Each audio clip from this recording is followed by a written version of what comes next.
Shannon's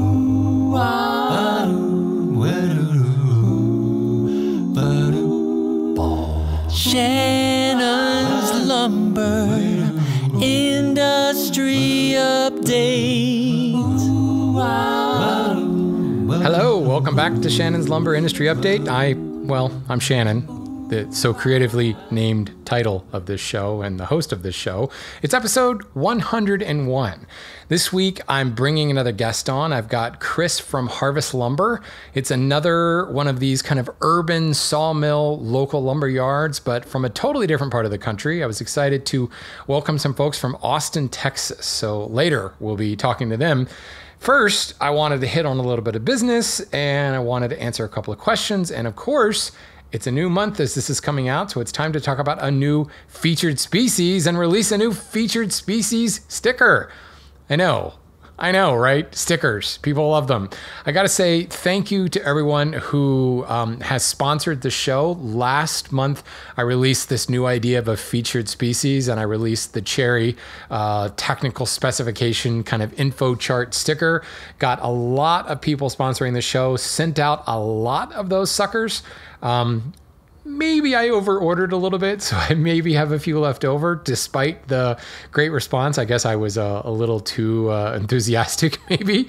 I've ordered a little bit more conservatively this time around for this month's sticker. But if you don't know, patreon.com/lumber update is where you can support the show. And at the walnut tier, not only do you get your lumber update show sticker, but every single month you will get a featured species sticker. Either you can take it off and stick it to the wall of your shop or stick it to the wall of something, or you can just leave the backer on and keep it as like an informational card. Each one of these stickers has all the information you'd want to know about the featured species. And spoiler alert, this month, it's Paulownia or Kiri or the Royal Princess Tree. I kind of like Kiri just because the wood is so incredibly popular in Japan. But you know what? Let's not get there just yet. I have a couple of industry news that I want to hit on why it's still relevant. We recently did an episode about wood and aviation. Actually, I did 2 episodes about it, but I did a specialized one about wood and aviation. And shortly after that episode came out, several people published a story about some Japanese scientists who are building a satellite out of wood. And I've had a couple of you guys send me this. Very interesting. Unfortunately, although I haven't dug real deep, I'm going to dig a little bit deeper on this, but most of these are just kind of abstracts. They're kind of science sites that are kind of briefly covering the story. They don't really get into the details that much. Now, the satellite has not gone up yet. I imagine once they send the satellite up, there'll be some more in-depth findings, but they sent up some wood into low Earth orbit and several different samples. And long story short, they decided that magnolia was going to be the Magnolia grandiflora, by the way, was going to be the species of choice.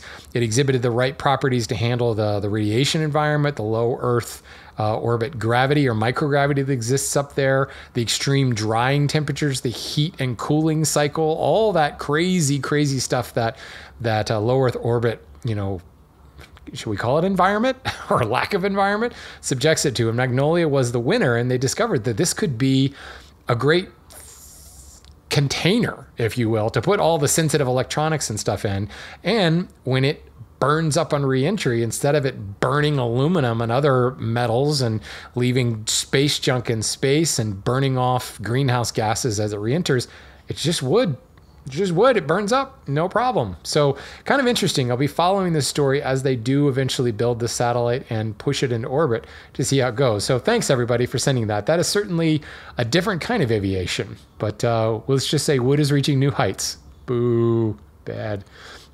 In other news, I recently guest hosted on a fantastic podcast called OMO. The OMO podcast is specifically targeted at luthiers, but specifically violin makers. And apparently the episode here I did on tone woods, episode 60, 61, I think, all about tone woods, caught their ear, and they wanted me to come on and talk about the technical properties of tone woods. And you guys know I studied music in college. I have degrees in music. I am a huge fan of music and, of course, a huge fan of wood. And as much as I geeked out over that tone wood episode, being able to talk to actual violin makers and violin restorationists was fascinating. So this is for those who are interested in any kind of lutherie. If you're interested in music, we definitely go off the nerdy deep end on this. That's OMO Podcast episode 56. OMOPOD, omopod.com/56, or just check it out wherever you get your podcasts. It's there as well. And thanks again to the OMO folks. That was so much fun. I hope we can do that again sometime. So check it out if you want some more tonewood nerdiness. Enough of that. Let's get over to the featured species. Paulownia, Kiri, the princess tree or the royal princess tree. This tree, let's talk basics. It is Paulownia tomentosa is the botanical name. Again, in Japan, it's known as Kiri. It is highly sought after in Japan and used a lot in Japan for everything from cabinets to clogs to soundboards, tonewood in the koto, the Japanese stringed instrument. It's even found in the governmental seal of the Prime Minister's office. So this is a revered tree in Japan. Interestingly enough, it's native to Asia, and it showed up in North America as the fruit of the Paulownia was actually used as packing material, literally the prototype packing peanut. You know, that actually raises a question. Did they ever actually use peanuts for packing? I think they did. And then styrofoam became like styrofoam peanuts. So it, plant material was used as packing material, and the Paulownia fruit was used as packing peanuts, essentially. When the goods were unpacked from the crates and things, the packing material was just kind of dumped. And what happened is all of those fruits, well, the fruit is nothing but, there's a seed inside the fruit.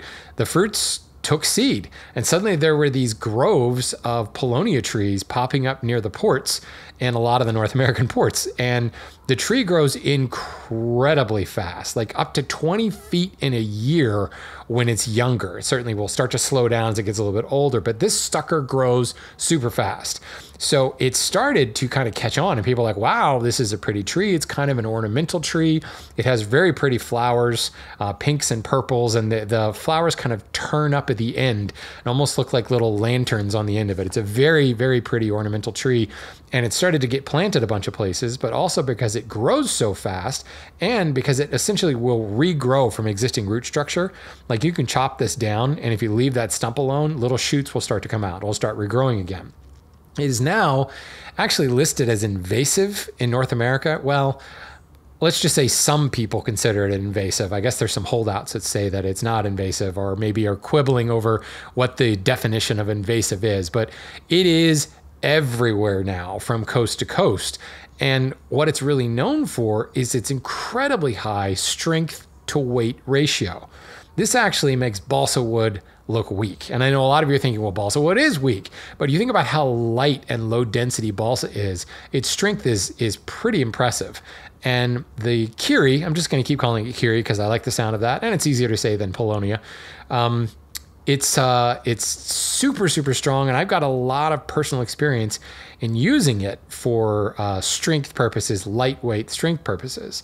A little bit of history, though. It was actually the Paulownia, and the scientific name, Paulownia tomentosa. There are several different species under the Paulownia genus. It was actually originally named for Anna Pavlovna, who was the, let's see, what did Wikipedia call her? The bride consort to the Netherlands.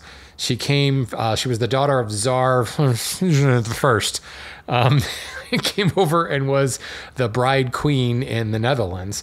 And this tree was, when they brought it over from Asia, because there were always people, plant explorers, going over to Asia and literally digging up plants and bringing them back into Europe, because at the time, the late 1800s, Asia was all the rage. We were just opening up China and Korea and Japan, well, Japan to a lesser extent, and we were bringing over all these plants, and they became very, very in vogue in Europe. So, of course, this tree was so beautiful, and it was named after Anna Pavlovna, which, that was my best Russian accent, Pavlovna. It was then, of course, renamed as things happened over the years, and to Paulownia. So replace the V with a W, although maybe if you're German, you would be Paulownia anyway, without that long Russian O. Anyway, and of course, Anna Pavlovna was a royal, and that was where the royal princess tree. She was a princess, Princess Pavlovna, the royal princess tree. That's where the name comes from, and that's where all these various names from princess tree to Paulownia to Kiri. I don't know where Kiri comes from, other than the fact that that's what the Japanese called it. What it's native in Asia, that's interesting. Because the botanical name is Paulownia tomentosa. I wonder what the Japanese, if they just always called it Kiri. And maybe, binomial taxonomy didn't really come into vogue until much, much later. So the Japanese and the Chinese had been calling it something for millennia. It was probably Kiri. I don't know that they had a scientific name for it. And if they did, it certainly wouldn't have been in Latin. So yeah, there's a little ethnocentrism there for you. So as I said, this stuff grows super, super fast. And when I was volunteering as an interpreter at the Stepping Stone Museum, we had a cookie, a round of a Paulownia trunk. And this thing was about an 18 to 20 inch diameter cookie, and it was about 4 inches thick. And we would be talking to visitors, and we would pick it up and we'd use that cross section to kind of demonstrate how a tree grows. And we talk about growth rings and how people understand if you count the growth rings, you get the year. And usually as a joke, we would take that rather massive looking cookie. Again, imagine 4 inches thick and 20 inches in diameter, big armful. And we would take that and toss it to the person nearest you. And you get that person like, oh my God, they're throwing this 20-pound thing at me. And this cookie was so incredibly lightweight. It was less than 2 pounds, to the point where no one ever dropped it. Everyone always caught it, but they would usually stumble backwards expecting it to be so much heavier and be completely shocked at how lightweight it is. And this comes from it being a ring porous tree with really big pores, really big pores. And let's just say we'll call it ring porous to semi-ring porous. It has a lot of really large pores that are definitely ordered together in rows, but there's almost a gradient from the really big, tightly packed pores in a ring to kind of medium-sized pores, a little bit more medium spaced, and then another gradient of some smaller pores that are a little bit sparser there, and often kind of lozenge-shaped parenchyma with kind of oval and sometimes double pores. I keep saying pores because there is a lot of dead space, a lot of dead air in this tree. And even the late growth that is denser is still, even though they're smaller pores, they tend to be those double pores. So there's still even a lot of dead air in the denser material. And the fact that they're so completely well ordered, if you look at a cross section of a stump of a Kiri Paulownia tree, this is almost like the definition of what ring porous should look like, because those pores are so large. That's what you see immediately. When you look at it a little bit closer, or maybe look under magnification, and actually if you go to the Wood database and look up their listing and you see their 10 times magnification one, you can very clearly see that gradient from large to medium to small pore. But then if you look at the unmagnified end grain, you can very clearly see those large rings, but you can't quite see the smaller pores. It just kind of looks like lignum, wood stuff in between. But the long and short of this is the density of this is, let me get the numbers here. The density is, let's just look at the dried weight, because density, how many people really know what that means? Kilograms per cubic meter, those are the units. The density is 280. Does that really mean anything to you? Not so much. Maybe in Europe, but even then, how many of you are handling a cubic meter of this stuff? The weight, however, is 18 pounds per cubic foot. Again, not a lot of us handling a cubic foot, but think about this in relation to another light wood like Western red cedar, which is about, oh goodness, I should really know this off the top of my head. I want to say it's 28. Please hold. I should have all this stuff looked up ahead of time, but I don't. I'm just going off memory. Now my memory is even starting to fail me. 23. I said 28. It's 23 pounds. So you're looking at, what is that? 5 pounds lighter, which is pretty significant. And to me, Western Red is one of the lighter trees that you really run into in commercial use. White pine, on the other hand, I think a lot of people have some experience working with white pine. That's a little bit heavier at about 25 pounds. So go to look at a lot of the pines that you'll get in the big box stores, specifically pines, not the fir, but pine, maybe possibly hemlock. Hemlock, if I remember correctly, is 28 or 29 pounds. Northeastern white, 25. So think of your typical pine anywhere from 25 to 29. Western red being even lighter than that at 23. And then Paulownia coming in way below that at 18 pounds. It is very, very, very lightweight. But the cool part is because of that ring porous nature and because of the neatly ordered pores with really big wide open pores, you take all the weight out in a very predictable, structurally sound manner. And those pores actually form this kind of lattice work that ends up being super strong, very much the same way that the human femur is a porous bone. There's a lot of strength built into that kind of lattice structure that comes from it. So take that lightweight, take that ordered pore nature, and you end up with really high crushing strengths, modulus of rupture, modulus of elasticity. Now, granted, certainly those numbers are a hell of a lot lower than something like hickory. But again, you have to think proportionally. You think about the density and the hardness. The Janko hardness, by the way, is a very low 300. So the hardness is similar to something of Western red, but substantially lighter. And the MOR and MOE numbers proportionally are super, super high. And that's why it ends up being the lightest or the best strength to weight ratio hardwood that's out there. Moreover, while it has a TR ratio of 1.6, kind of run of the mill, that movement is incredibly low.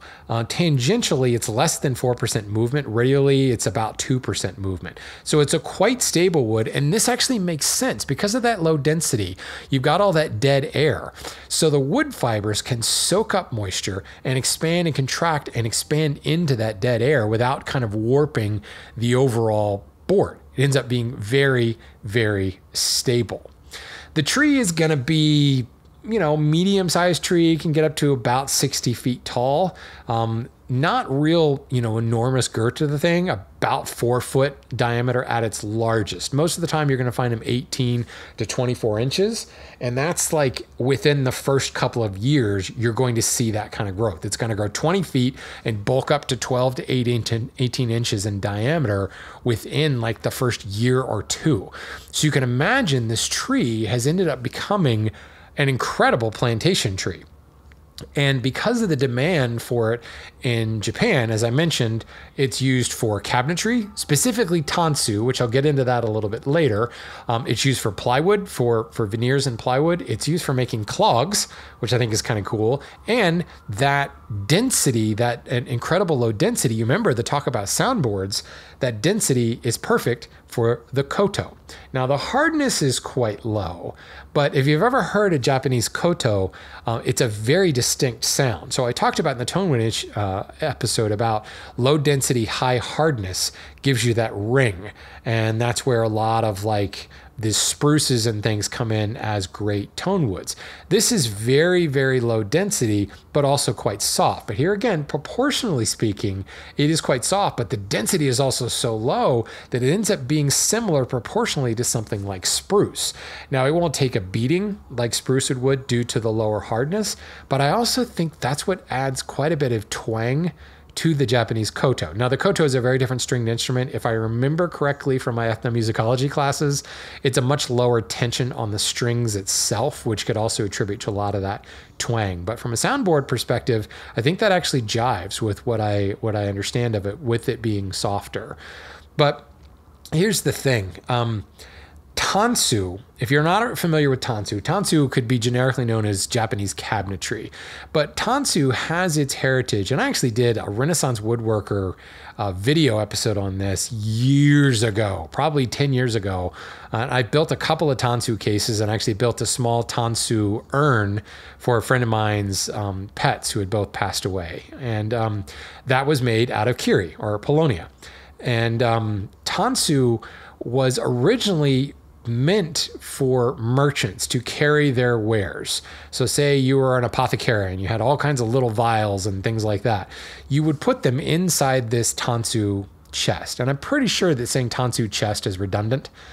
But I don't know anything about Japanese language, so I'm going to continue to say tansu chest. Someone feel free to correct me if you want. But you would put all your wares in your tansu chest and essentially hoist it onto your back and hike to the next village. And these were essentially traveling salesmen going from village to village, and they had to carry everything on their back. So it was important to them to have a good case wood that was super lightweight. You know, their wares were going to be heavy enough. You didn't want a super heavy case to carry that around. So something like Japanese cedar, which of course is being used in a lot of the building materials and in some ways is also kind of revered as a sacred wood over there. This was something that was a little bit more utilitarian. Sorry, I'm totally mixing political dogma here. But the merchant class probably wouldn't have warranted the use of cedar. That was being used for temples and buildings and things like that. This was a lesser wood that needed to be used. And they found this incredibly lightweight, highly workable, easy to work, works great with hand tools, which is what they were using for the time, makes a super strong case that if you think about the wear and tear of this case being lugged around, taken off your back, dropped down on the ground, opened up, pulled the wares out, closed up, picked up, put down, picked up, put down, hauled across, however many hundreds of miles, up and down, hill and vale, all that stuff. These things took a lot of abuse. And if you're at all familiar with tansu hardware, the funny thing is the hardware probably weighed more than the case itself. But these cases took a hell of a beating. And this Kiri was up to the test. Now, some of it, the Paulownia tree is kind of brown. I like to think of it as kind of silvery grayish brown. When you first cut it open, when you first mill it, it's going to be a very, very creamy, lighter creamy color. It will start to oxidize very quickly and take on that kind of gray brown color. Personally, I think it's quite beautiful. But, a lot of people think, it's kind of a plain wood. So a lot of the tansu chests were, the substrate was Kiri, and then they were veneered with a prettier wood like a Zelkova or something like that. It was a very utilitarian wood. And I can tell you, personally speaking, I have a lot of exposure to this wood. I have, I've built several tansu out of it. I built a chest of drawers out of it, kind of a mission style frame and panel side, kind of corner post looking chest of drawers. And the whole thing was built, including the drawers, was built out of it. I've turned it before. It's actually kind of hard to turn because the density is so low that you will shred it very quickly unless you take a very, very light cut with a very sharp gouge. So I've turned some pins from it. I turned a couple of ingrain boxes from it. I've turned bowls from it. I use it to make drawer bottoms all the time because I can, plane it up super, super quickly with a scrub plane, kind of leave it alone, glue up a panel, scrub it, and throw it into a drawer bottom. You get this really strong drawer bottom that's super lightweight. And now that I know that it's used for koto, it's got a nice ring to it. I'm always tapping the drawer bottom. It always sounds kind of nice, and that explains it. I also recently have used it to make a stick chair and a Windsor chair. I came into a Kiri log a couple of years ago from a friend who had a tree come down in their farm, and I went and bucked it into like six foot lengths or so. Dig far enough back on my Instagram, and you'll see pictures of me, like the typical, gritting idiot picture in the back of my hatchback with all these logs stacked up. The frame of the car practically touching the tires because I'd loaded it up with so much wood. I still have several log rounds in my backyard, which goes back to that episode about how long will a log keep. I've also split several of those 6-foot rounds into wedges, riven out quite a bit. And at first I was worried that would this make good Windsor chair material, and I played with it. I steam bent it. It rives incredibly well because of that like stereotypical ring porous structure. This stuff is like it just unzips. You just kind of pressed on the fro by hand and the stuff will split right along those pore lines. Super easy to work with in that respect. I was actually working some the other night and doing a demonstration for the hand tool school on shaping a spindle, and I used a bit of riven Paulownia Kiri for it. I love working with this stuff. From a hand tool perspective, with that Janka hardness being so low, chisels, saws, planes beautifully. There's nothing hand tool unfriendly about it. You know, you do have to have sharper tools to prevent from crushing it because it is quite soft, but it's an absolute joy to work with. In many ways, it reminds me of butternut, both in its appearance, but also in its workability. Now, butternut, I want to say, has a Janka hardness of around 500 or so. So this is certainly softer, but I would definitely list butternut as an alternative species to this if you're not able to get Paulownia. Balsa would be a good alternative. Falcata, another one that's super lightweight, super similar workability. Sassafras, you'll actually find will be similar in workability, similar ring porous structure, similar hardness. Catalpa and white oak also would be similar, obviously quite a bit harder. Catalpa's not that much harder, probably 2 to 3 times harder. I want to say Catalpa's around 700. So about twice as hard. White oak, obviously, 4 times harder, but similar. All of those ring porous kind of coarse grained woods that are brownish in color are going to be similar to Paulownia. But I highly recommend you give this tree a shot. It can be readily available. I'm starting to see more and more lumber yards who are carrying it. And especially if you tap into the wood miser owners and the urban sawyers, this tree grows freaking everywhere. So it's real easy to find it. You also find that there are several managed plantations in North America as well as in Europe, certainly in Japan as well. There's Paulownia foundations that are kind of promoting future plantation growth because it regenerates like from the same stump and so quickly. This is actually a very renewable, very sustainable resource that can get you lumber-sized trees within a couple of years. I want to say the harvest iteration is around 5 to 8 years, and they're able to get decent lumber-sized planks out of it. Now, you're not going to be seeing 12-inch wide boards out of that, but it is typical to see 4 to 6 inch wide. It grows, very quickly. The morphology of it doesn't branch out super quickly, so you don't end up with a lot of pin knots or knots in it until you get higher up the bowl. So it really makes a fantastic lumber tree. I think a lot of people have been put off because of its very low softness, very low Janka hardness, and thinking, oh, that's going to be a completely weak wood. But if you really start to understand what makes wood strong, it's such a relative term, but proportionally speaking, strength to weight stuff is off the charts. So that's why it is my featured species of the month. Definitely get your hands on some of this stuff and give it a shot. And again, anybody who in the month of June is a walnut tier supporter at Patreon is going to get their Paulownia fact sheet / sticker. So enough of that. I do have one question, actually a multi-parter, but I'm going to break out this one question from Joshua. His grandfather, about 25 years ago, planted like 150 Paulownia trees because, and I quote, he heard they were going to be worth a lot. I'd love to know where he heard that from and in the context. That sounds fantastic. 25 years ago, so the late 90s, Paulownia was going to be worth a lot. Sadly, he goes on, he says, they're not worth the $25 per board foot my grandfather speculated. Good Lord. Local mills are selling kiln-dried Paulownia for about $3 to $4 a board foot. That, actually, I believe Joshua's in Pennsylvania, if I remember correctly, but that jives with what I'm seeing as well. $3 to $4 a board foot. The trees on this plot haven't been taken care of, but there are probably about 50 to 80 butt logs that can be harvested and that he can slab saw. He has his own sawmill for this. It's not enough to make it worth a logging company's time. The trees are anywhere from 16 to 28 inches in diameter. With that also jives. Probably got up to about 18 inches in the first couple of years, and then it started to slow down over the next, 22, 23 years. But getting up to 28 inches is certainly that's a very mature tree there. So he's got a sawmill. He's going to fell the trees and saw them into boards.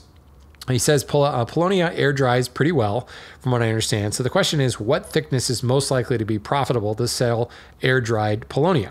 Do I slab saw it all at 8/4 and 10/4? Am I crazy to think to sell this lumber air dried? I've felled and milled one of the trees. It was a lot of fun, but it's a lot of work. So I need to figure out the way to make this profitable with so many logs. Again, 50 to 80 butt logs here. So here's the thing, Joshua. Paulownia is not really a commercially sought after tree. It is starting to be more and more available at some of these lumber yards because the tree has become so rampant, and there's a lot of logs coming down as people are cutting these trees down, and they're growing back just as fast. I do think there is a small market that's starting to emerge for it, but I also think the market has spoken, and that $3 to $4 a board foot for kiln dried material is probably about as high as you're going to see it go. There's so much of it readily available, certainly not any scarcity, plus there's not a huge demand for it from the market to drive that up any higher. A lot of other species out there that are going to look similar, that are going to have a greater demand, and although they may be more expensive, people are going to buy them over Paulownia simply because of the perceived value of, oh, I've heard of oak. Oh yeah, oak's more expensive. That's going to be a better tree, going to be a, quote, stronger tree, even though that may be a bit of a misconception. So my recommendation here is to think long-term. Now, I believe Joshua said he doesn't actually own the land, but he owns the trees. So, and the owner is going to sell off the land. So there's a bit of a ticking clock on this. What I recommend is you need to get the logs off the land. And you need to find a place where you can store those logs. And it may be that either you have some land yourself, or you can talk to a local sawmill that has a log yard and you can rent some space, or you could possibly sell some of those logs to a local sawmill. Now you're going to get obviously much less than $3 to $4 a board foot, but you might be able to offload a significant number of those logs that won't require you to do anything. Like maybe you can transport them to them and get a little bit more, or they can come pick it up and you'll get a little bit less. But if you have a space to store some of them, I can tell you from firsthand experience, I've got a Paulownia log that's been sitting on the ground in my yard in the mud for 5 years, and it's perfectly fine. I don't have a problem with it sitting there for several more years. I just took another one of the logs that's been there for 5 years, and I just rove it. I have riven it. It's such an archaic word. Who knows what the tense is on that? Anyway, I split it, and it was just fine. So you do have quite a bit of time. The clock is obviously getting those logs off that land. So think about kind of doing this in stages. You don't necessarily need to saw it all right away, but you also might be able to reach out to one of the local yards and become their source for this material. And as you saw it, you can sell it. So maybe you saw up a couple of logs, run a truckload over to them, drop it off and sell it. And maybe if you have multiple yards, you can do it that way as well. Plus, I highly recommend throw yourself up a website and specialize in Paulownia. There are people looking for it. I have members of the hand tool school right now, because I've been talking about this wood for a while in the school. I've got people who are looking for Paulownia right now. If there is a source, people will buy it. And because the boards themselves don't get to be super big, they're sized enough that you might be able to ship them relatively well. And because they're so super light, you actually could probably ship them quite affordably. So don't think about this, I got to do it all in one shot and saw up all these logs right away. The logs are going to be fine. Seal them, have a place to stick them, and you might be surprised how long you can continue to work through log by log by log. And instead of having to sell off 20 logs worth of lumber, maybe you're selling off a pickup truck's worth of lumber at a time, and it can become kind of a hobby that might pay for itself. That would be my recommendation. Now, of course, if there are any listeners out there who want to buy some Paulownia, reach out to me and I'll put you in touch with Joshua. So that being said, folks, let's move on to the main part of our episode here, and that's my conversation with Kris over at Harvest Lumber.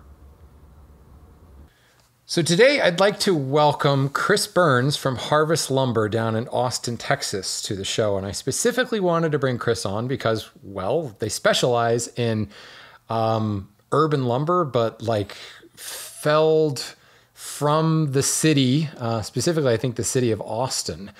And I would love to get his perspectives on working with the city and working with felled logs and urban logs and all that fun stuff. So before I get ahead of myself, welcome to the show, Kris. Hey, thanks, Shannon. Thanks for having me on. So let me get this right. Harvest Lumber, you guys have been around since what, 2017? Is that right? Exactly. Yeah, August 2017. All right, even more specifically. So in the great grand picture of the lumber world, you guys are new kids on the block, which I kind of love because I deal with people who've been in business for hundreds of years on a daily basis and lots of tradition, and we've always done it this way. So I'm always excited to talk to the new kids who kind of like don't have tradition and are willing to try anything new. So can you give me kind of what's the origin story of Harvest Lumber? When did you get the radioactive spider bite and what superpowers have you gained since then? Yeah, so my background is furniture maker. Nice. And my business partner had an old LT40 Wood-Mizer that he also was a furniture maker. So he's a old shopmate of mine. And one day I think I sent him an email and I was like, hey, what do you think about starting urban lumber business? And he was like, I was actually thinking the same thing. Let's talk. Huh. And so we had a few meetings and yeah, it kind of took off fast from there. We were both still doing furniture at the time, but yeah, I just wanted to try something new, get out of the hustle into a different hustle. Right. Yeah. Just a slightly different flavored hustle. Right. Yeah.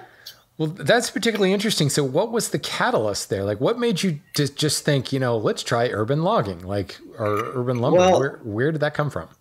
Yeah, I guess a better origin would be I was at an install one day doing something that I wasn't having a great time doing. I was installing some fancy cabinetry and doing an entire library in someone's house. And I was staring out the window at someone cutting down this huge ash tree across the street from the house. And they were just chopping it up into, tiny pieces going to get chipped up. And I'd seen that a bunch of times before. And I was like, why is nobody doing this in Austin? Started doing some research, and there were a couple of places around the country at the time. This was like 2016. Wood from the Hood in Minneapolis. They've been around for a long time. Yeah. Other than that, there were a couple of other ones, Angel City in LA and Epilogue in Portland, Oregon. Yeah. And that's about all I could really find, other than people that were there were lots of people just making things out of more, urban lumber, just kind of DIYers and stuff. But I wasn't aware of many businesses doing it, either retail or on a larger scale. So that's interesting. Yeah, we had Epilogue Lumber on not too long ago. Although yeah, Dave's great. Who knows? Fascinating conversation, a wealth of experience there. So you already had the mill. What was your buddy using it for at the time? Just his own needs? Or? Yeah, for his business, they would find he's a great scrapper. I guess I don't know if that's derogatory for him, but he's really always been really good at salvaging things, and so he would find see a log coming down and find a way to harvest it and mill it. And he was just like air drying at the time. And he was just using it for his own. So it was a really old LT 40 from like late 80s. Right. Yeah. It's amazing how long Wood-Mizer's been around, because they've become well, the whole idea of owning your own band mill has become so much more approachable. I mean, it's cheaper than a car, and there's so many people. Well, some of them. There's so many people the non-hydraulic. Yeah. Right. Yeah. We've got one at my yard that is we've got an LT50, and then we just got another one. Now I'm forgetting the model number, but yeah, slightly more expensive, like only 10 times more expensive than the first one. But I mean, we're a large commercial yard, so it kind of made sense. But yeah, you forget just how long that company has been in business and how long they've essentially been doing this. And, we talk about this new idea of urban logging and like micro mills. And these guys have been like, what are you talking about? I've been doing this for 50 years. This is nothing new. Yeah. Not much has changed. Like from that old LT40 to, we have a new LT40 wide with hydraulic everything. And the like bones are the same. Like they have just like tried and true, I guess. Yeah. Well, that actually brings me to kind of my next point. What does your current operation look like? What's your, you've got obviously, how many mills do you have? Just the one, or just? We just have two. Okay. We have that LT40 wide, and then we have a Lucas slabbing mill. Okay. So for our really big logs for slabs, we'll use the Lucas mill. And as far as your sawing practice goes, is it pretty much at your yard, or do you have a mobile operation as well? No, we don't do any mobile milling. We have another, so we have a retail location, and then we have a sawmill location. And so all the sawmilling, the air drying and kiln drying are at that location. We have two kilns. They're DH kilns. Mm-hmm. Big stacks of lumber, air drying on pallets and logs everywhere. It's pretty wild. Nice. So you're getting, well, let me first, what's your kiln capacity? You've got two of them. How big are they? We got a 40-foot shipping container that we cut in half and made some really, got a fabricator to make some really nice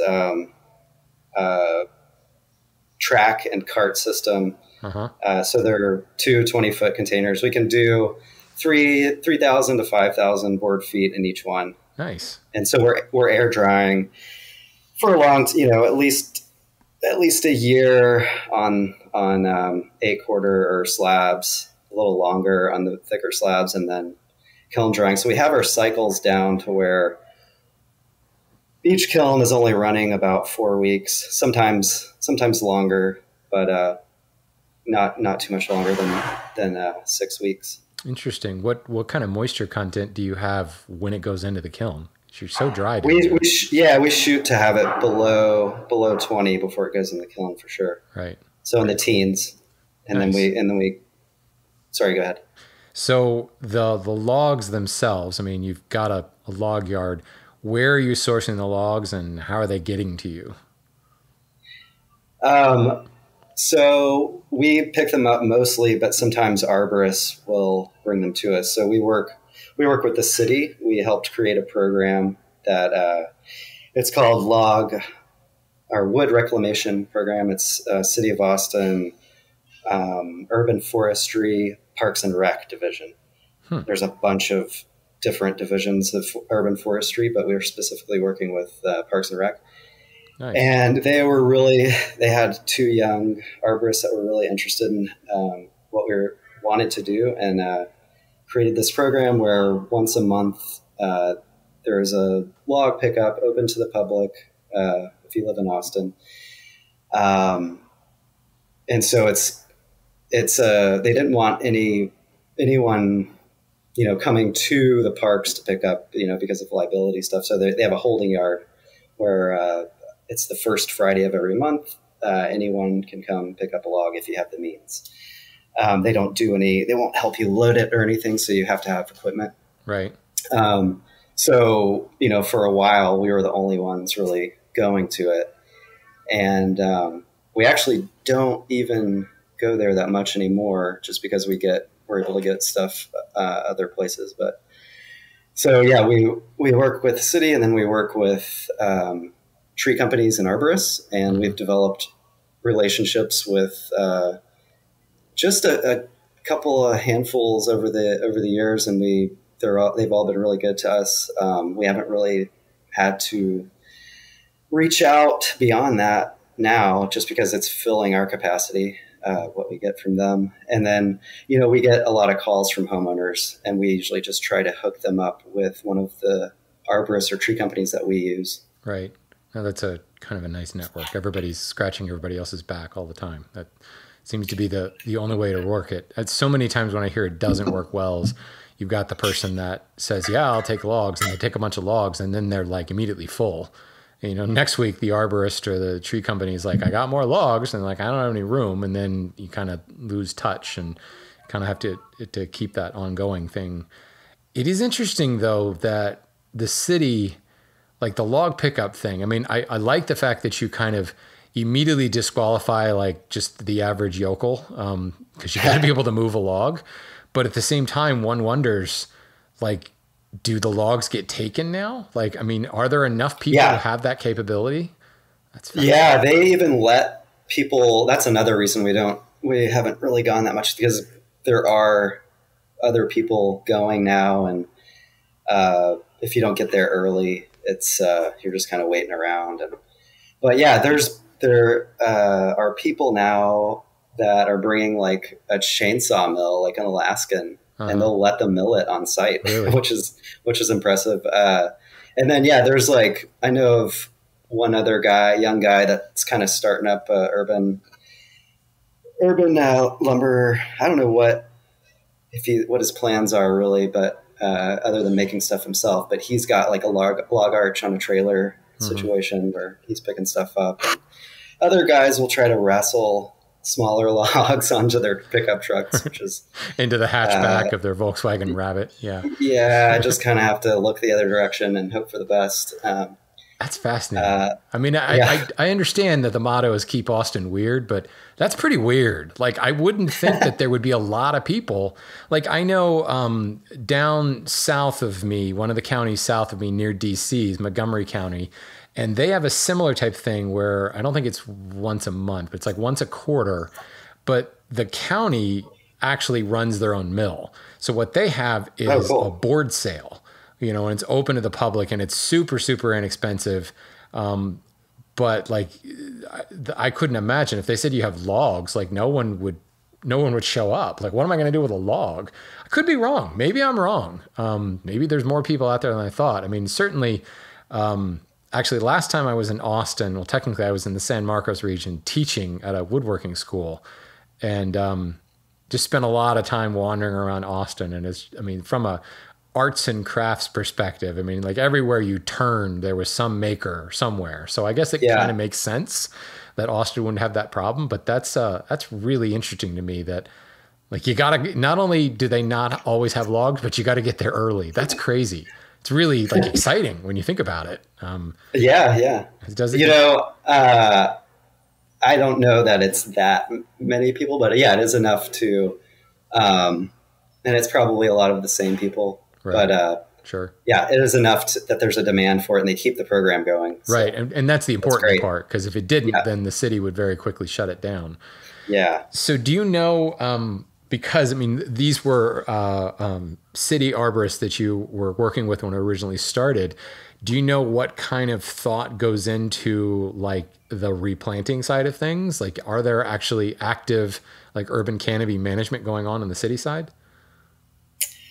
But I can't speak in detail to that. No, I don't know. And we have a great nonprofit organization here called Tree Folks. And they do a lot of that, like promoting, tree growth in the city. They will go around and put flags in people's yards, and you can redeem that flag for a tree to plant, like a native species or something that grows well here. Oh, very interesting. But yeah, I'm not knowledgeable enough to know about what the city is doing. I understand that. I understand that. I might actually just offline, I think we should talk about some contacts, because I definitely am interested in getting into those conversations at some point. I can hook you up with the people that helped start the program. They'd be more than happy to talk to you. Sure. That actually brings me to a question. On your website, you've got something that says you're a member of the Urban Wood Network. Can you tell me what that's about? Yes. And I am not going to be able to give you 100% perfect details about this, but Wood Network started. It was two organizations that combined. There was, I think, Wood Network West or something going on in Northern California, like Sacramento area. Mm-hmm. There's a big urban lumber business there, and they also are like a wood miser dealer. But the woman who ran that program or that business or runs the business, she had a similar network trying to link up all the different urban lumber businesses and try to have some standards in place because it's such a new concept. And then the Urban Wood Network, which I believe is in the Midwest somewhere, I can't remember exactly where, they were doing the same thing. So I think they joined forces like 3 years ago. And so we were a member actually of the West Coast one, but then we got kind of moved over to the Urban Wood Network group. And there's now like a Texas chapter trying to start a Texas chapter. So all of the urban wood businesses in Texas can be in the same, kind of page. And so, yeah, there's a business in Houston called Helmwood, and they started up around the same time we did, and we've chatted a bunch through like social media and stuff. And seems like he's got a solid business going. And then there's another business on the outskirts of Austin, actually west, if you're familiar with Dripping Springs, it's like maybe 45 minutes west of Austin. Okay. And they are, what are they? Texas Urban. Oh, this is terrible. I hope he doesn't listen to this. Anyways, this guy, Devin, who owns this business, he is working with Texas, the Urban Wood Network to get that local Texas chapter going. So he would be he would be a good resource to talk to about that, better than me. So in essence, it's really just a professional networking group amongst like businesses. Does it offer you?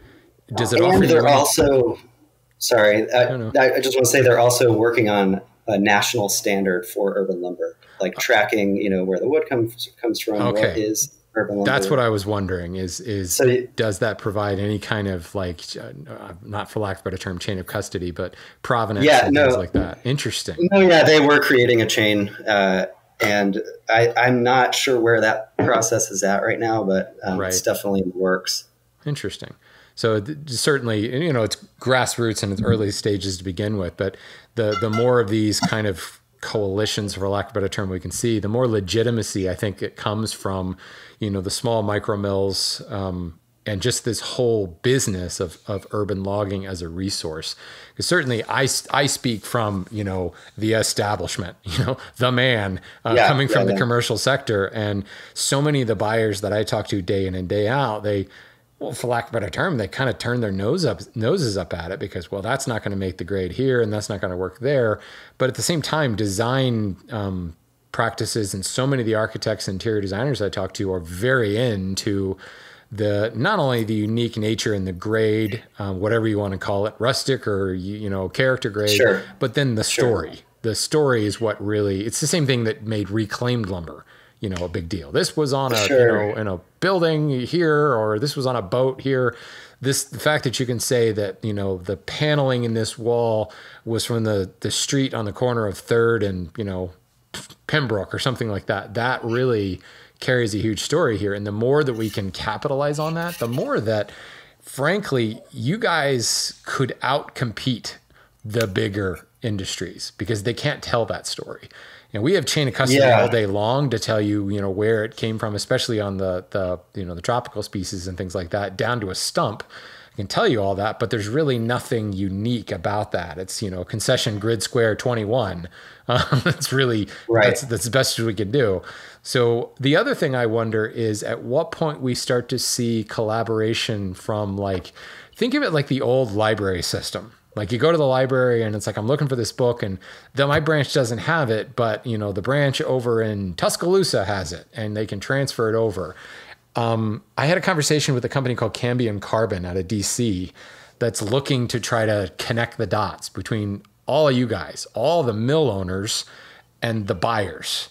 As a way to provide a resource. Like, as a woodworker, like, I love this unique stuff. And some of the stuff, I'm going to get into this in a second, some of the stuff that you saw in Texas, I don't have any of that up here, but it would be really cool to play with some post oak from time to time. I never have post oak up my way.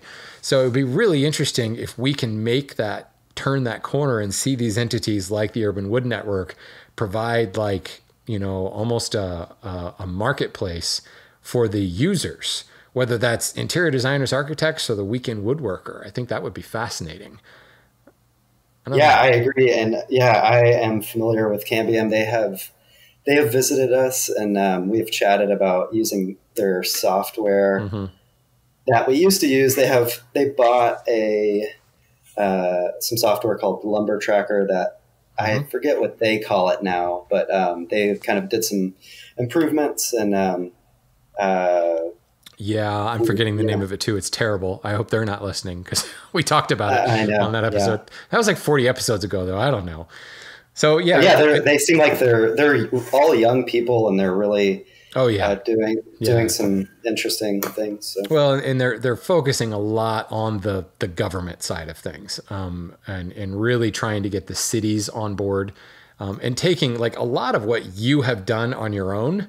Like this log program the city of Austin has, like, they're trying to do a lot of that and then just plug in the mills, essentially, and say, okay, we now have an agreement with, the city of Des Moines, okay, mills in Des Moines, here you go, and I think that could be particularly interesting, because they're a nonprofit, it could take a lot of some of that difficulty in getting started and connecting the people who have the wood with the people who actually want the wood.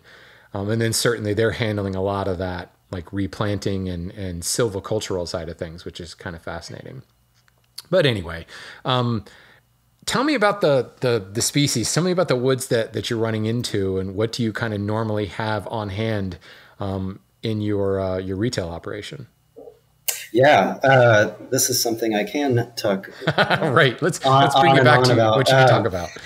Yeah. So we are Texas, or Austin is right in this kind of center of Texas. And so we have these different ecosystems coming together. So we have a pretty good variety of trees. One of the most common ones we get is pecan, which is, closely related to hickory, but it looks totally different. It has a lot more interesting grain patterns, some might say. So we get a lot of pecan, we get a lot of oaks, red oaks, like you said, post oak, which is, it's in the white oak group. So, you have red oak group, white oak group, and live oaks. We have a bunch of live oaks here, and we tried working with them early on, and we just don't, it's cost prohibitive, too dense of a wood, really hard to dry, really hard to post-process. So we say no now. And it's unfortunate because there are so many of them that came down. We had a big ice storm this year, and the live oaks were the ones that came down the most because they had leaves on them, because they have leaves all year round. Right. And so more surface area for the ice. And so, a lot of downed live oaks. But back to what we do work with is everything else. So pecan, elms, we have American elm, cedar elm, which is really great. One of my favorite local species. It's endemic just to Central Texas. It's a slow growing elm, so it's got much tighter growth rings than American elm. It's very dense. Sycamore, cypress, bald cypress to be specific, cottonwood, Mesquite is really nice. So that's going to be kind of one of the darkest woods we have. Everybody wants walnut, of course, these days. We don't have a lot of walnut in Austin, but we do get trees from time to time, or logs from time to time. I would imagine it would be a very different walnut than what I'm used to as well, just based upon growing conditions and space. Yeah. Walnut loves to spread out. It's a big tree when it's got root. That would be interesting. Totally. Almost. Yeah, we got a really big walnut from Zilker Park, which is kind of our central park in Austin. And it was like right in, big open area of the park. And it was like 42 inches in diameter, which is huge just for a tree in general in Austin. But for a walnut, it's really big here. But color-wise, much different than the commercial walnut that we get. Lots of variation, kind of almost like a gradient of kind of red to purple. So yeah, mesquite, what I was saying though, mesquite is kind of our darkest wood that we have. And it's really nice, really dimensionally stable, slow growing tree, but they're usually really funky shaped. So they're kind of a desert tree. And so they're usually like winding around. So it's hard to get really, big straight pieces of mesquite, but it's great for smaller projects. And it's beautiful. That's always been my impression, is it's more of, almost shrub-like. It's not a really tall thing, and very gnarly. It is gnarly, yes. Or it can be, yeah. But yeah, if you get into South Texas, you can actually get some really big straight ones. Really? But we're not getting too many of those, yeah. What else? So we'll pretty much take anything except for live oak, as long as it's the logs. We say 18-inch minimum diameter, 8-foot minimum length, and unless we're talking about some like interesting fruit woods, we'll take smaller ones like pear or cherry or something. Bradford pear, which it was planted a lot here, and I guess the 80s. It grows fast. That stuff is beautiful. It's always got curly figure. We'll take those all day long. If they're smaller than 18 inches. Right. And then Arizona ash, we get a lot of, also was like something planted in the suburbs in the 80s, fast growing, but they branch really low. So can't really get a lot of dimensional lumber out of that. So we'll do slabs out of that, but it usually has some nice curly figure as well. I'm not familiar with Arizona ash as a variant. Were we just talking white ash, but just grows in Arizona? Like, how different is it from like ash, like the ash that most people think of, the commercial stuff? It's quite different. It doesn't grow tall and straight. So color-wise, the sapwood will look similar to the ash that you're probably used to. But the heartwood can be kind of a brown, light brown. But yeah, I believe it's Fraxinus velutina is the species. I believe. So it is a distinct species. Interesting. Yeah, definitely. And I think it's just more of a southwestern native, it's not actually native to Austin, but people plant it here because it grows well, probably because it grows well in the Southwest. Right. Huh. Yeah. That stuff is always fascinating to me, because I actually just had I was talking about live oak on my last show, and somebody was talking about California or coastal live oak, and I knew it was a different species, and for the life of me couldn't remember what it was. And some of those things are so specific, like your normal resources, they come up empty. It's Quercus virginiana. No, not really. I've come to find out it's Quercus agrifolia, the coastal stuff. And I imagine the live oak you have might even be a different variant. It is. It's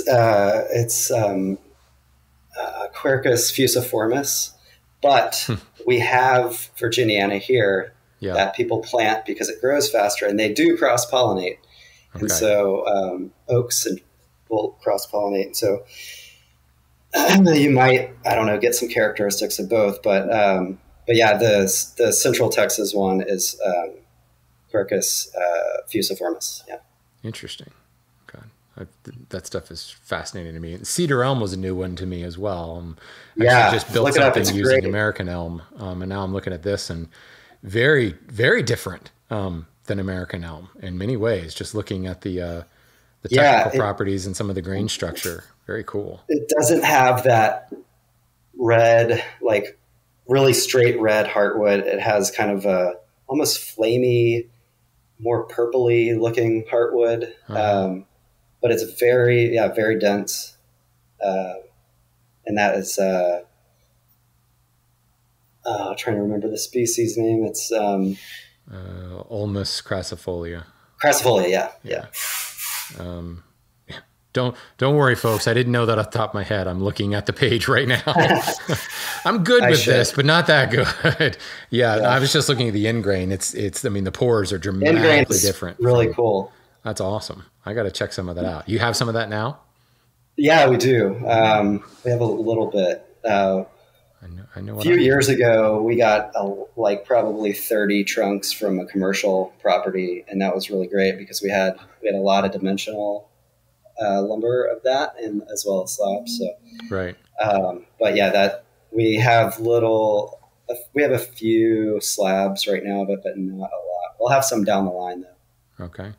Yeah, which brings me to the next point. I was looking through your online inventory, and obviously lots and lots of slabs. Is that generally how you're sawing? Is that generally what your customers are demanding? They're coming and buying it by the slab, or are they ever looking for like dimensional lumber? Yeah, both. And it seems like the slab demand might be going down. I don't know. I would have thought it would have gone down years ago, but this has been a ranting point of mine for about 5 years. Like slabs are dying, folks. The turn rate on them is way too slow. Yeah. Well, it might be. I don't know. We'll see. But so to answer your question, though, how we choose to mill something is going to be just based on the log. If we have a nice straight log that's 20 to 30 inch diameter, we'll do dimensional lumber out of it for sure, and that there is a demand for it, and I wish we could have more of it. But a lot of times we're getting these funky logs because they're grown in a yard.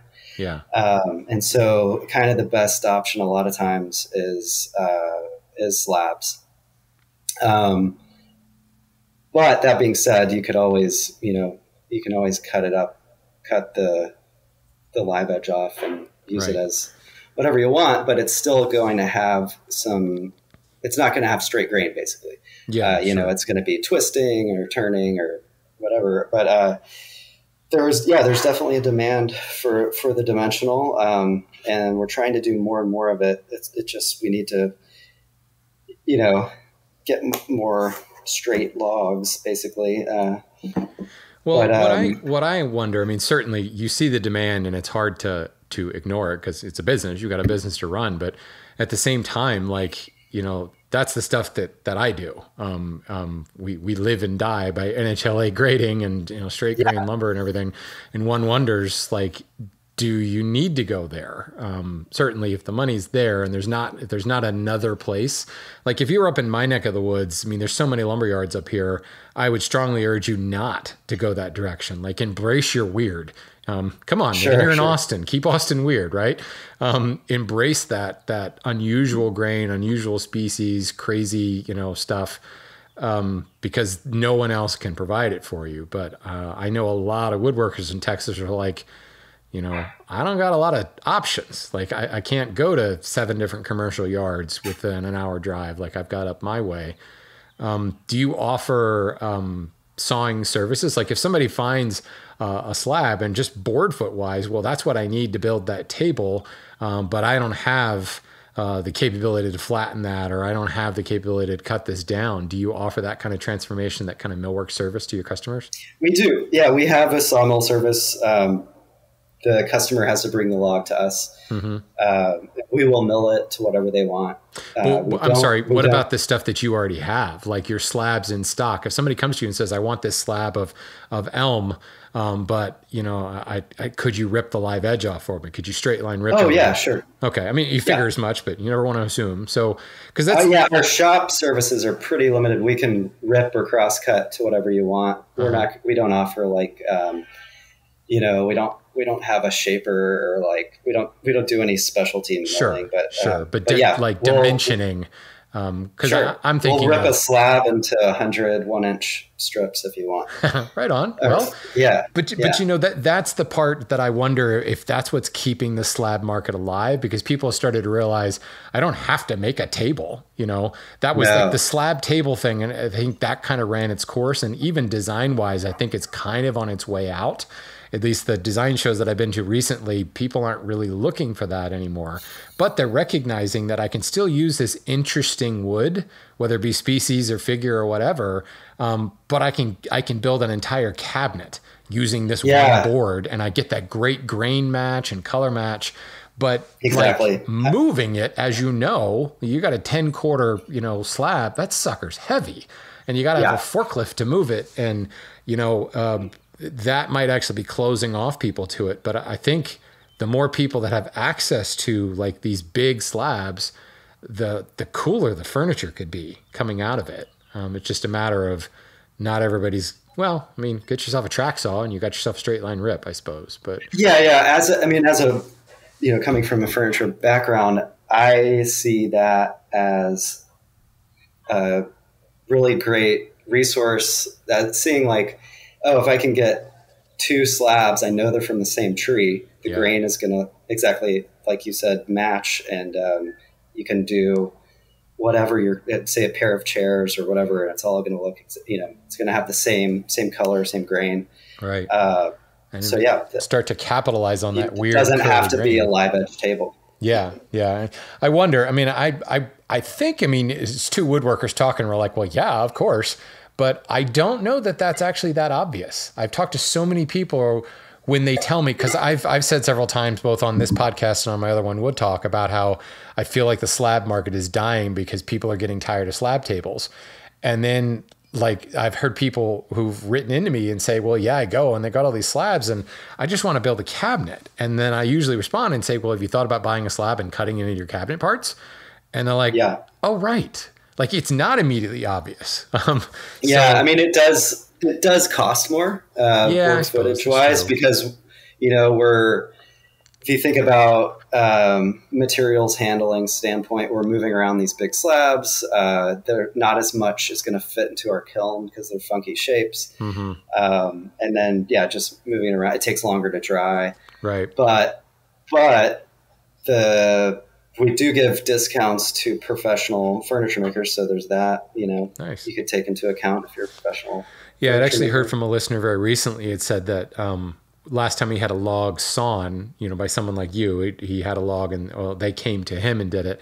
It was cheaper to mill it into dimensional lumber than it was to do through sawn slabbing because of that material handling side of things. It wasn't, no, actually, it was pretty significant. It was almost twice. Like if you broke it down to a board foot cost. To mill it?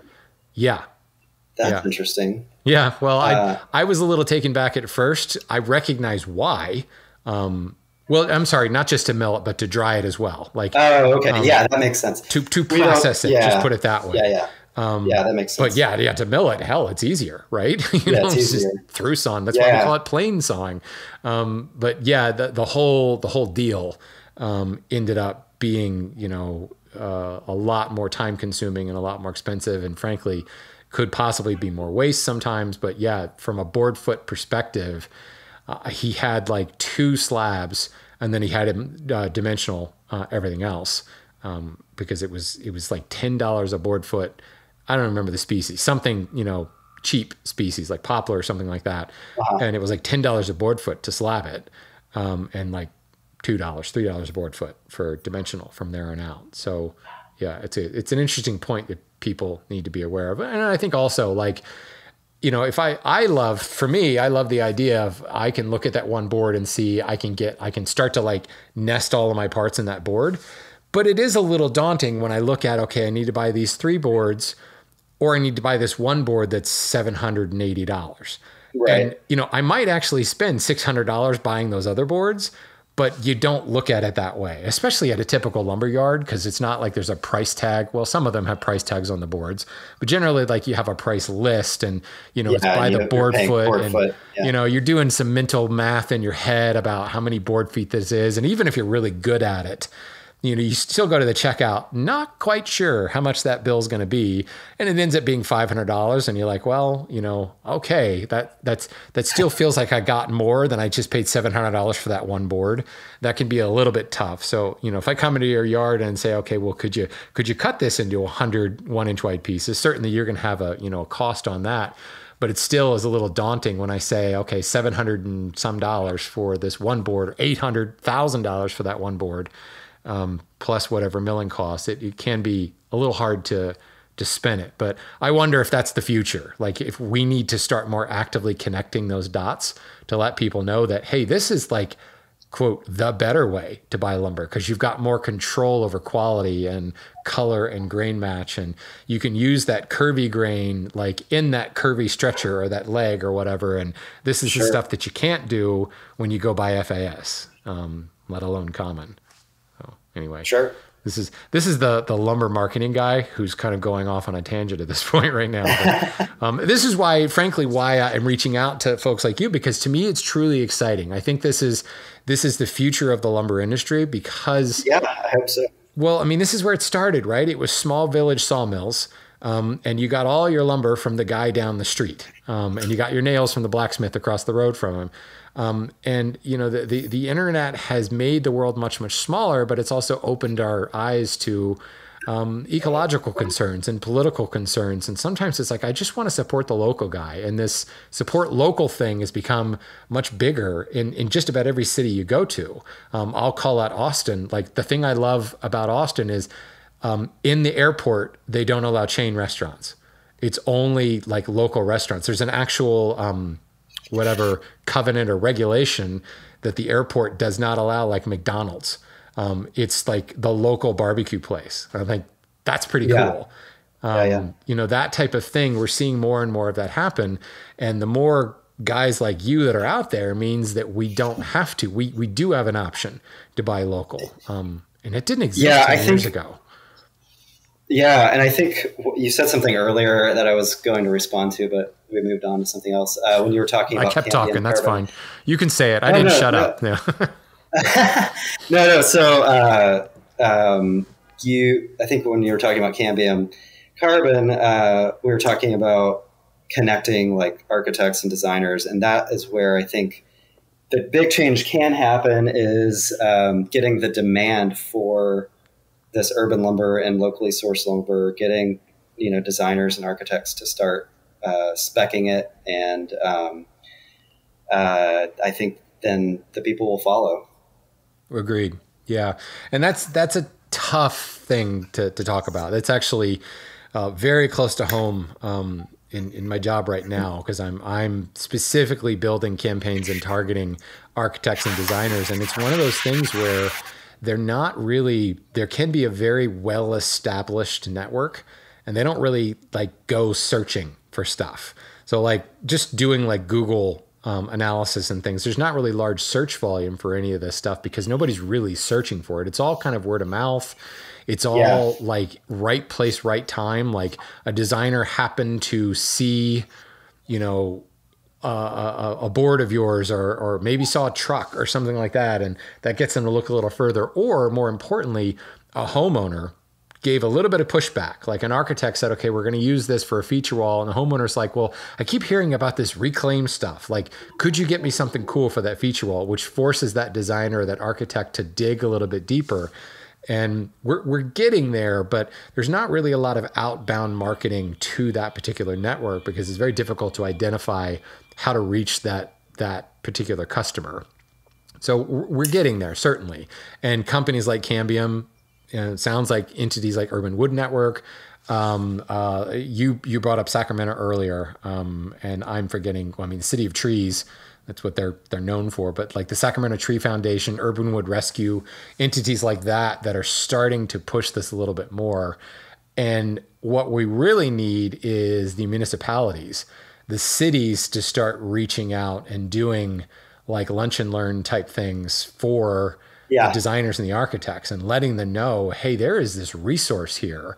You know, to go back to Cambium, there's this cyclical economy that can be generated here, and there's a story that can be told, and you can build your projects with a distinct local regional flair. And oh, by the way, you're going to get lead points for that because it's local. It is hyper local. And there'll be no question as far as, you know, chain of custody or sustainability. And you're going to get, well, granted, would only get you about 3 points on the lead side of things, but still that type of thing needs to kind of happen at that level. And that's really where, hopefully we can kind of make that next step anyway. But here we are, we're getting off onto the politics side of things. Let's kind of wrap this up and say, well, first of all, I wanted to touch on your log pickup stipulations. You've got a really great page on your site that talks about, you know, if you want us to pick up a log, and there's a lot of like, at face value, it's kind of like a lot of what we don't do, but I find it particularly interesting because where in the past, when I've spoken to people who do log pickup or maybe do mobile sawing, the return is very low, the ROI, because there's a lot of things that can go wrong. So people who are listening to this right now that are in the same business, Kris, I hope you don't mind, but I want them to go to your website and look at some of this stuff. No, because yeah, please. Thank you. Go steal Kris's ideas here, guys, because it's in some ways it seems very rigid, but think about it. You think about like all the crap that happens once you picked up the log and all the things that's essentially like sucking away your profit margin. And they've really, you know, down to the sizes, 18 inches in diameter or longer, 8 feet and longer. You know, they're probably not going to be able to determine rot or damage, but at least you've got that in there so that you can make that a stipulation as to why. Yeah, usually the arborist or tree company can tell them that. Yeah. We're not a tree company. You got to call a tree company. So immediately you're bringing in you're bringing usually a certified arborist who can speak to greater, like, this tree's coming down. Hey, Kris, I'm bringing this tree down because of emerald ash borer. So don't get too excited. Like, there's liable to be some real issues here, or this is powder post or something. That automatically, it ups your confidence level, I think. And it pretty much guarantees that you're going to get a better ROI out of it. So I particularly love this. So I'm talking to the sawmill owners out there right now. You guys have got to be a lot more, you got to say no more, frankly. Set your boundaries. That came from, you know, hundreds of phone calls just saying the same thing over and over again. Is the tree in the front yard? Do you already have an arborist? You know, what's the size? And you know, you can send pictures, you know, email us pictures. That way we can. No, this is all the way down to, like, you've got your stipulations and you've got your form that's really detailed. I think that type of thing needs to happen a lot more. We need to focus on disqualifying some of these leads more than anything in order to make sure that you're not burning money, essentially, because literally the waste, you know, you're just going to have to end up burning it. Maybe that'll power your kilns, at least. There is that, I suppose. I wish. But yeah, it's a tough thing to say, because you've got this customer that's like wanting to, you know, well, I imagine there's a lot of them like, hey, you want to buy this log from me? I'm like, how about you pay me and come get it? People are very also passionate and nostalgic about trees in their yard, and unfortunately, we can't. You know, we just can't take them all. Wish we could, but from a business standpoint, we can't. Yeah, I get that. So let's talk a little bit for the folks that are in Texas, specifically in the Austin area. You've got a storefront. Where are you? What are your hours? Like, when should they here's your chance. Yeah, we're in East Austin. We're about 2 miles east of downtown. So pretty great central location, 641 Tillery Street. And we're open Tuesday through Friday, 10 to 5, and Saturday, 10 to 2. And it's no appointments necessary. Just walk in, talk to one of us, and we'll help you out. We also, we're happy to guide you along with your project. I've got a lot of experience in furniture making. I teach woodworking as well. Nice. And happy to chat about projects, all the better. Yeah, that's a rarity I discovered when I joined the lumber business world. Like, the number of people who work in it who don't actually work wood is kind of shocking. And when you find a lumber yard or a mill or whatever where there's cabinetry, furniture making experience, it goes a really long way to increasing, like, getting what you want. So that we can't overstate that too much. I will mention too that we also sell woodworking supplies. So, oh, nice. Basic stuff, sandpaper, glue, finishes, some tools, hand tools, but right. But yeah, so you can kind of get almost everything you need for your project. So then, like, if we go to harvestlumberco.com, you've got some inventory, you've got a shop section in there. How much of your inventory is actually on your website versus, like, what you actually have? Probably 75% on the website. I mean, okay. Maybe 65. Most of it on there. All the big slabs are on the website, and it's all accurate. And supplies are on there too, in most part. But we have a lot of dimensional stuff that's not on there. So call if you are looking for something specific, and a lot of, like, odds and ends type stuff that it would just take too long to put it on the website. But we have lots of stuff for small projects, so we get a lot of DIYers coming in, and there's a coffee shop on our property that a lot of people wander over from the coffee shop and didn't realize they were going to buy some wood too. Nice. But so we have lots of small pieces.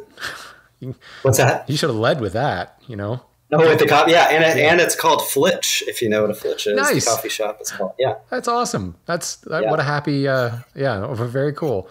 Yeah, so get all, like, hyped up on caffeine and shout out buy to some Flitch wood. Coffee. Right on. Yeah, Flitch Coffee. I like that. And then I guess the last question for those that aren't local, do you do any shipping? I'm seeing mostly local pickup on the stuff on your site. We don't normally. I mean, we will ship, obviously, if you want to pay for freight, right. And we'll do it, but we don't advertise it. Sure. It's just mostly a volume thing, like early on, our inventory wasn't as big. And so now we have a pretty great inventory. And most of what we have is surfaced already, pre-surfaced. So, okay. But, we can ship. Sure. Excellent. So in other words, when I find that piece of cedar elm I want, I just give you a call, because you can buy it. I liked Austin, but I'm not sure I'm ready to drive down there right now. Yeah, you're getting kind of. We're still getting some cool weather, but I wouldn't come here in the summer. Nice. Excellent. Yeah. Well, this has been really interesting. I love highlighting just some of these local guys. And I know a lot of people in Texas who always write to me and say, this is like a lumber wasteland. And I don't think that's the case anymore. And if nothing else, here's a place in Austin that you can go check out. I think it's great that essentially everything you're doing is coming from these urban felled trees for whatever reason, and from arborists and things like that. It should be some fascinating stuff. If nothing else, we learned about cedar elm, and we learned that Arizona ash is something different. So, Kris, I really appreciate your time. I appreciate you just, kind of virtually showing us around your business. And folks, you've got a place to go in Austin now, and you can go talk woodworking. So yeah, you could be opening yourself up to some really long conversations there, but hey, we all love to talk about woodworking. It's fantastic. Yeah, we do it all day long. So thanks for having me on, Shannon. And just in case you missed that, you can find Harvest Lumber at harvestlumberco.com.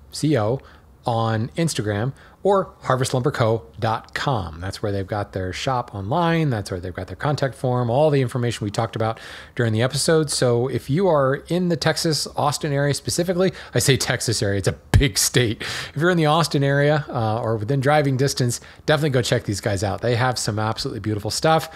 And even if you're not in the area, follow them on Instagram because there's definitely some good quality wood porn on there. Thanks for listening, everybody. Go buy yourself some urban lumber. Go buy it from the city. And you know what? Go get some Paulownia and call it Kiri just because it sounds more exotic.